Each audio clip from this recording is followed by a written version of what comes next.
Cuando finalizó la parte 8 de JoJo's Bizarre Adventure, mucha gente quedó descolocada por su final, creyendo que habían muchos cabos sueltos que quedaron sin desarrollo u explicación de cualquier tipo. Pero a pesar de ser bastante criticada en su momento, con el tiempo fue ganándose el cariño de los fanáticos.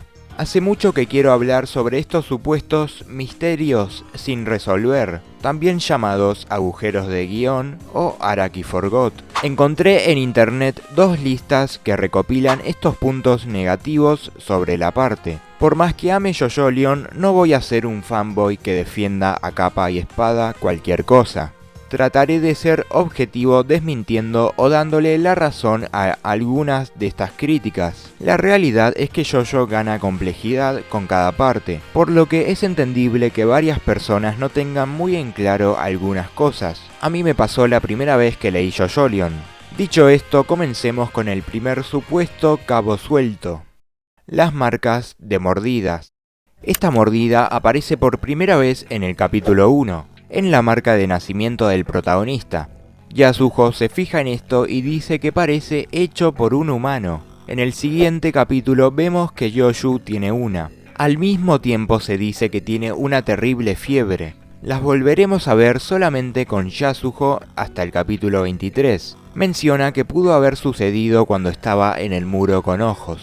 En este universo los stands se consiguen por las tierras sagradas. Por ejemplo, Oshiro Sasame despertó su stand porque la casa en la que vivía estaba en la locación del muro con ojos. Daiya, cuando era niña, se cayó en la zona donde también luego se formaría el muro con ojos, u ojos de muro. Esto es muy importante. Esa zona aún no era el muro con ojos. Se convirtió en eso tras el terremoto de marzo del 2011. Entonces se entiende que los stands se dan gracias a esta tierra santa. Pero ¿qué pasa con la marca de mordida? Yo creo que es un signo de que la persona va a despertar su stand. Acá la persona que hizo la lista menciona que Yasuho y Yosefumi ya tenían stands desde antes. Y esto es cierto. Pero justamente no hacía falta el fenómeno del muro con ojos para que esta tierra hiciera efecto sobre las personas. Yasuho, si bien usó a Paisley Park cuando era niña de manera inconsciente, lo despierta en su totalidad más adelante en la historia, de manera gradual desde que tiene la marca de mordida.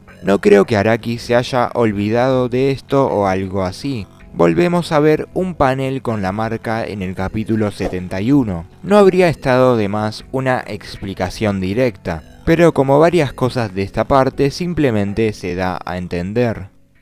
¿Qué es este símbolo? Lo vemos por primera vez en el capítulo 6. Kira Yoshikage lo tiene marcado en su brazo. En el capítulo siguiente, el símbolo se encuentra en el pasamanos de la casa de los Higashikata. Se hace mucho enfoque en este símbolo y Yasuho recuerda que está ahí desde que era niña. No es el logo de los Higashikata porque en el mismo capítulo nos muestran su logo y el de la frutería. Lo volveremos a ver por primera vez en el libro que hizo Norisuke Higashikata I sobre la Steel Ball Run. Acá hay dos preguntas. ¿Qué es este símbolo y por qué Kira lo tenía?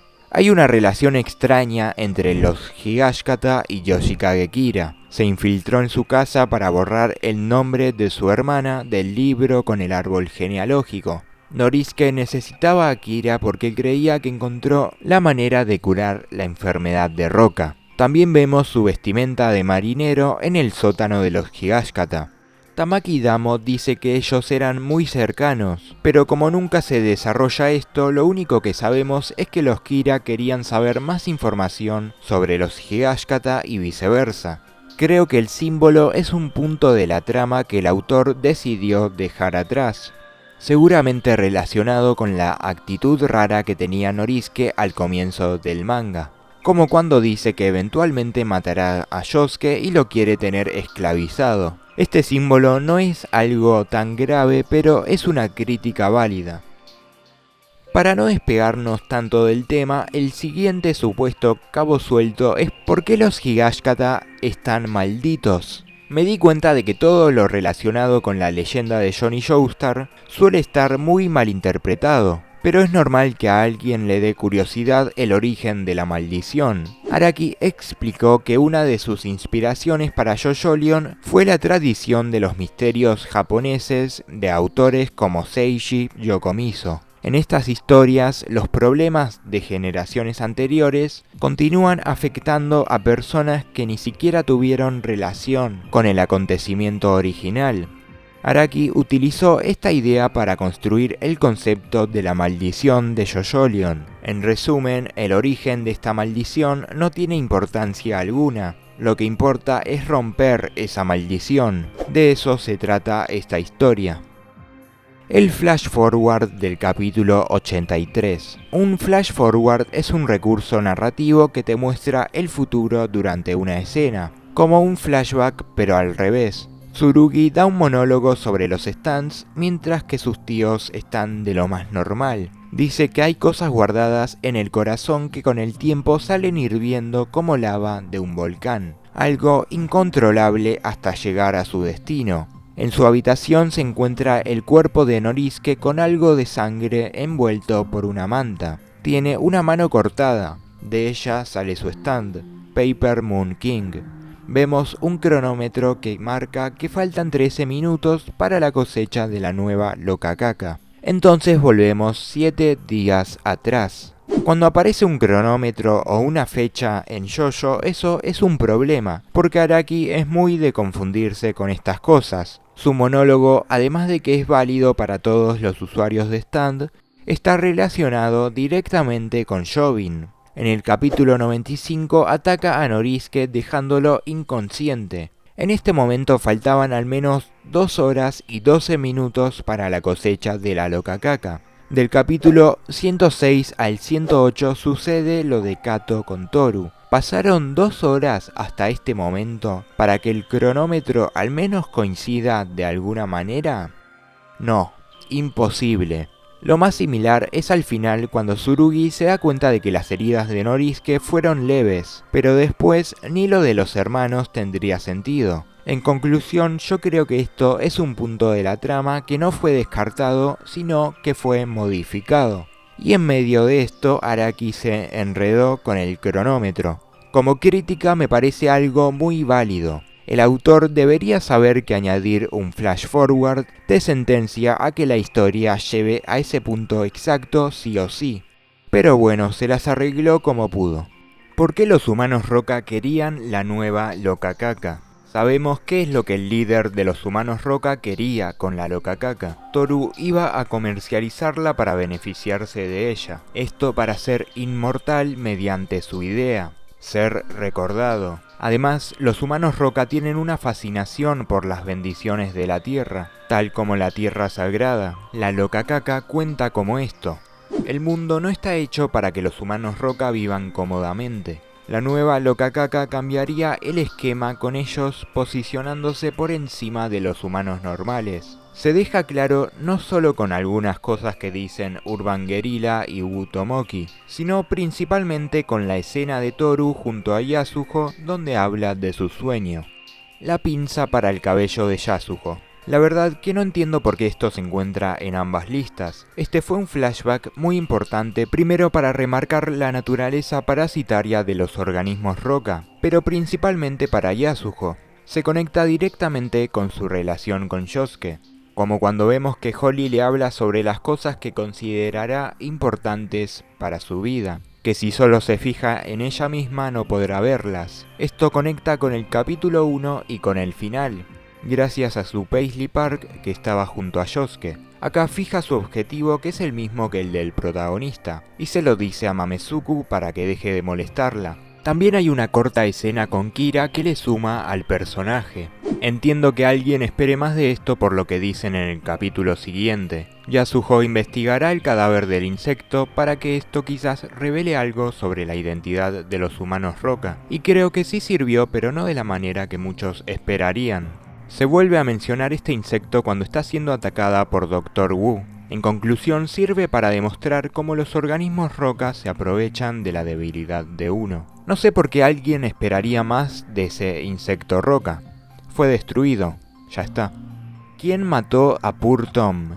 Realmente me sorprende esta pregunta. Es algo que podés dar por hecho sin que te lo diga la obra. Poor Tom muere cuando está persiguiendo a las personas que estaban en la ambulancia. Él dice que las personas en esa ambulancia deben de ser sus compañeros, y es cierto. Acto seguido es disparado por algo que le vuela la cabeza, y no sabemos qué es. Yosuke se da cuenta de que el ataque no vino desde la ambulancia, sino desde atrás. Agarran la falsa rama y en la ambulancia se encuentran dos personajes los cuales solo vemos sus siluetas. En este punto solo quedan dos humanos roca sin contar a Dolomite, Wu Tomoki y Toru. Entonces claramente son ellos. El stand Dr. Wu no pudo haber hecho tal ataque. Como dije antes, Poor Tom estaba persiguiendo a las personas dentro de la ambulancia. ¿Y qué pasa si perseguís a Toru? Poor Tom fue asesinado por el flujo de la calamidad. ¿Quién era el hombre del flashback? Esta quizás es la pregunta que más se hacen los lectores de JoJolion. Yosuke está peleando contra Ujiro Sasame y de repente recuerda algo. A un hombre con pelo largo que lo observa en el muro con ojos. Nunca jamás volvemos a ver a este sujeto. Mucha gente cree que es el diseño descartado de Kira Yoshikage. Esto porque el flashback sucede en el apartamento de Kira. Creo que esto es bastante improbable. Vemos el diseño de Kira tan solo en el capítulo siguiente y no tiene nada que ver con él. Si es un diseño descartado, entonces yo creo que es el de Damo Tamaki, un recuerdo de Kira y o Yosefumi. Ellos también lo vieron por única vez en la costa frente al muro con ojos. Lo que pasa es que el punto de JoJolion es que el protagonista no tiene esos recuerdos porque su vida comenzó en el capítulo 1 cuando estaba enterrado bajo tierra. Podrías decir que lo olvidó porque después ve a Damo Tamaki y no tiene idea de quién es. Pero es una escena que lo mejor sería que nunca hubiese existido. ¿Por qué Yosuke perdió su memoria y Tsurugi no? El punto es que Yosuke nunca perdió la memoria. La fusión de Kira con Yosefumi fue por la nueva Lokakaka y el muro con ojos. Explicado de la manera más fácil posible, la nueva Lokakaka pasa las heridas de una persona a la otra, curando a la primer persona. La nueva Lokakaka curó las heridas de Kira, pero para ese entonces ya estaba muerto. El intercambio fue de Yosefumi hacia Kira. En medio de esto cayeron en la tierra sagrada del muro con ojos. Esta tiene el mismo efecto que la nueva Lokakaka. Cualquier par de cosas colocadas bajo tierra verán sus aspectos fusionados o intercambiados. Esto dio nacimiento a Yosuke, una mezcla que es su propia persona. Esta malinterpretación puede que sea por lo de Holly, pero al final resulta que perdía la memoria por la repetida experimentación en ella, cosa que le provocó una forma de demencia. Todas estas son parte del intercambio equivalente.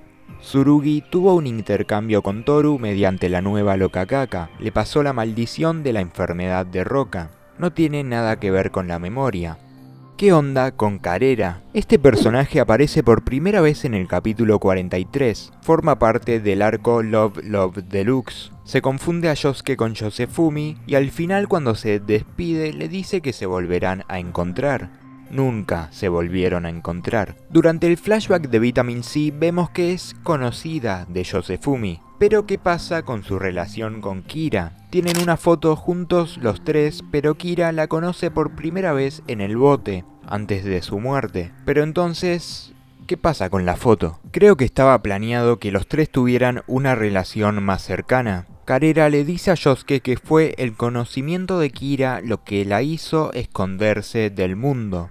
En el flashback solo la tienen como una acosadora. Esto justificaría por qué sabe algunas cosas sobre ellos, pero ni es parte de su grupo. Así que el hecho de que Karera esté en la foto no tiene ningún sentido. Esto fue un punto de la trama modificado. Hay una cosa que Araki ya modificó de este arco, y eso es la marca de nacimiento Joestar de Yosefumi. Ahora, dijo que se iban a volver a encontrar, pero eso nunca pasó. Esto puede tener que ver con el cambio en su relación con Kira y Yosefumi. No es que Araki se la haya olvidado, vuelve a mencionarla en el capítulo final. Es un personaje muy interesante por todo lo que dice de escapar de este mundo, su interés por el dinero y la Lokakaka. Si se volvieron a encontrar fue tras los eventos de JoJolion. Algún día lo sabremos o quizás no. En conclusión, Carrera es un personaje que quedó ahí.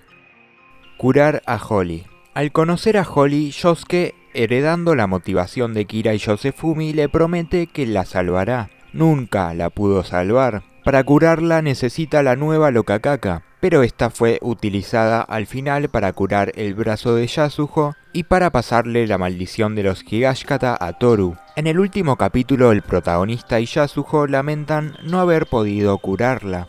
Pero hay algo más. Yosuke cree que todavía pueden haber más Lokakakas en las islas del sur, pero no hay nadie que pueda buscar más Lokakakas, como hacía la organización de Toru. Entonces Holly quedaría en coma. El arco de personaje del protagonista concluye de manera satisfactoria a pesar de esto. Es parte del final agridulce. También está la duda con el stand de Holly. Ella sabía sobre los stands y sabía que Yasuho tenía uno. Nunca vemos el suyo ni creo que hiciera falta. Funciona bien sin necesidad de uno, y cuando la volvemos a ver tras su encuentro con Yasuho está aún más debilitada. Igualmente salva a Yosuke sin necesidad de un stand. Kei desaparece. Kei Nishimura sigue apareciendo durante muchos capítulos. No es que no tenga más apariciones desde Vitamin C hasta Wonder of You. Lo que pasa es que no vuelve a ser importante en la historia hasta ese momento. Simplemente fue dejada de lado porque no tenía más que aportar, aunque para mí sí. Pudo haber aparecido siendo parte del grupo principal para al menos un arco. Lo de la desaparición no es solo por esto, sino porque también la borran de la foto de los Higashikata en un par de paneles. La verdad no sé por qué Araki hizo esto. Tiene sentido en el recuerdo de Kato porque ni la conocía y solo le importa su familia, pero también se la borra cuando muestran la foto en un recuerdo de Tsurugi. En conclusión, es una crítica que me parece algo válida porque habría estado bueno que tuviera más participación en la historia. Pero es algo intencional de Araki, simplemente la dejó ahí. De todas maneras tuvo un final importante al que se le debería de dar más crédito. ¿Qué era la roca que mató a Johnny Joestar? Johnny es afectado por el intercambio equivalente, hizo que la enfermedad de Roca pasara de su mujer a su hijo y de su hijo hacia él con Task. Crea al stand que no me atrevo a pronunciar y una roca le aplasta la cabeza. Esto es la calamidad. Por las dudas, aclaro que Wonder of You no está relacionado con esto. Los intentos de Johnny por quitarle la enfermedad a Rina terminaron provocando la calamidad de que ésta pasara a su hijo. Luego la enfermedad se transfiere hacia él y muere. No murió simplemente porque una roca random le cayó en la cabeza. Leí varias personas enojadas con su final como si fuera algo irrespetuoso, cuando es el mejor final que se le pudo haber dado. Sigue siendo egoísta, pero esta vez lo hace por su familia. En conclusión, la roca solo fue una manera de sentenciar su muerte por el flujo de la calamidad relacionado con las hojas, además de un paralelismo con Jonathan. Dejé para el final porque se me hace muy interesante y también está relacionado con la leyenda de Johnny Joestar, el bebé.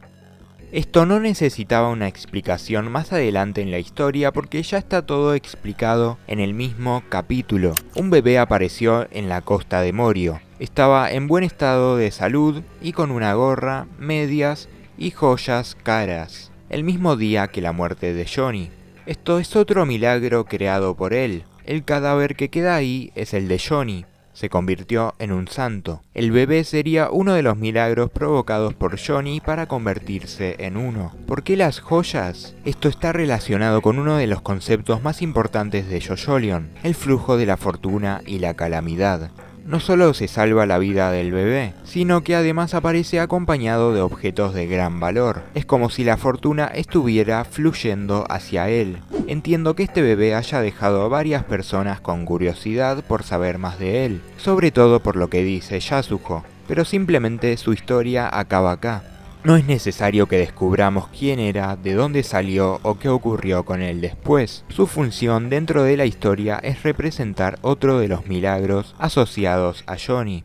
Y con esto llegamos al final. Creo que después de revisar todos estos casos queda claro que no todo lo que parece un cabo suelto realmente lo es. Muchas cosas se explican dentro de la historia, aunque Araki no siempre lo haga de forma directa. Obviamente hay casos donde la crítica es válida y parece que algunas ideas fueron modificadas o simplemente quedaron atrás. Pero creo que decir que JoJo Lion está lleno de agujeros de guión es algo que viene acompañado de malinterpretaciones. Cuando empecé a subir videos de JoJo fue para defender a mi querido JoJo Lion de la malinterpretación de la comunidad, como con Toru. No creo que sea una parte perfecta por algunas cosas que mencioné en el video, pero es una gran parte que debería ser aún más valorada. Comenta si tenés alguna duda sobre cierto punto de la historia de JoJo Lion. Gracias por ver el video hasta acá. Nos vemos en el próximo viernes de JoJo.